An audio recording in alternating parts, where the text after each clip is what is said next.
Hello, my name is Gary Axelman. I help founders and investors with business plan ideation and execution in this world of black swan events.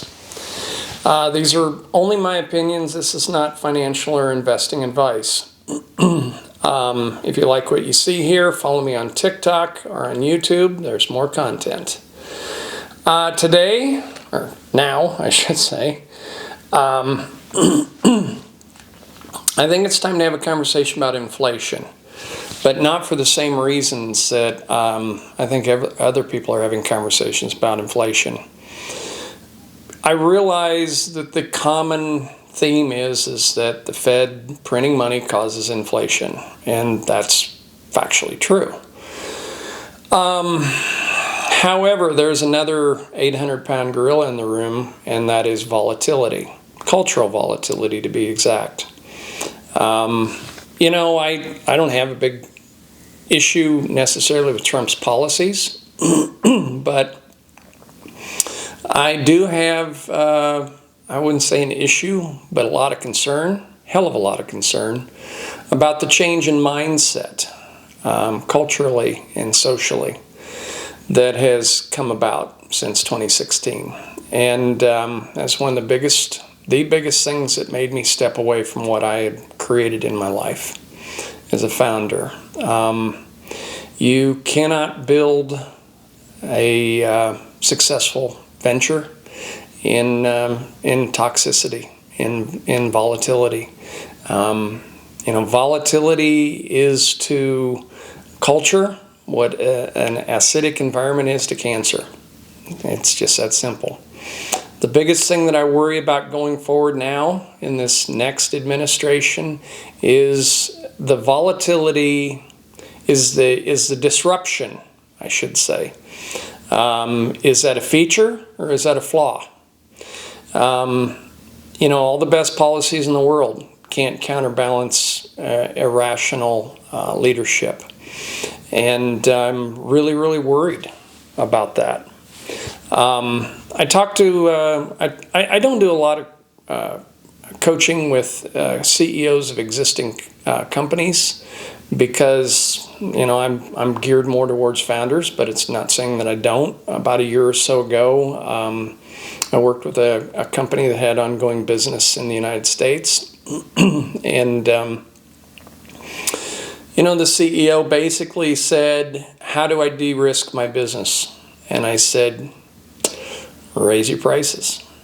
And, he's like, "Well, can't we buffer ourselves from coming volatility?" And, he had all these different ideas. And I said, "No, not really.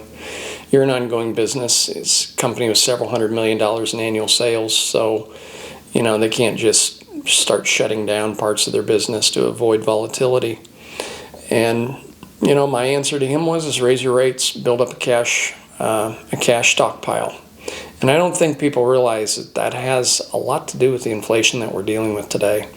Is, if you're a Gen X CEO like I was, we've been through a great housing crash, COVID, this political shit show that we're living in. It's been challenging. And it's also very frustrating when you look back at, that period from 1950 to 2000 was really, really cool, really nice. And it's been a little bit stupid ever since. So, the problem that I see with inflation and what it means to people is that inflation in the context that we're talking about is genocide. It is genocide towards an unborn, unseen, unknown generation.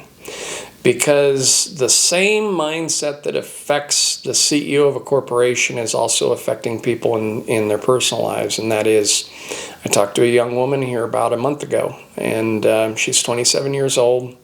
And I asked her about having kids, and she said, "Oh, no. She says, "My husband and I, we have no interest in having kids. This world is just too crazy.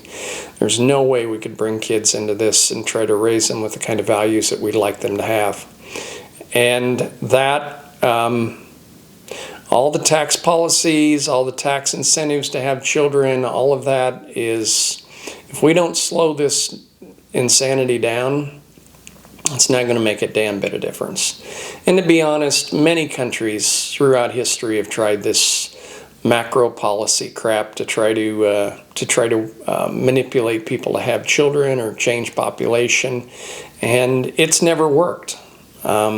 It's sadly, usually when you see a country start playing with birth rates and policies around birth rates, it's usually a country that's, you know, I hate to say it, but in decline. It's magical thinking. It's just made up bullshit. And I know this probably inflame a lot of people who are, you know, looking at this and saying, no, this is the future. I think we're taking a lot of risk here. So that's my 2 cents worth.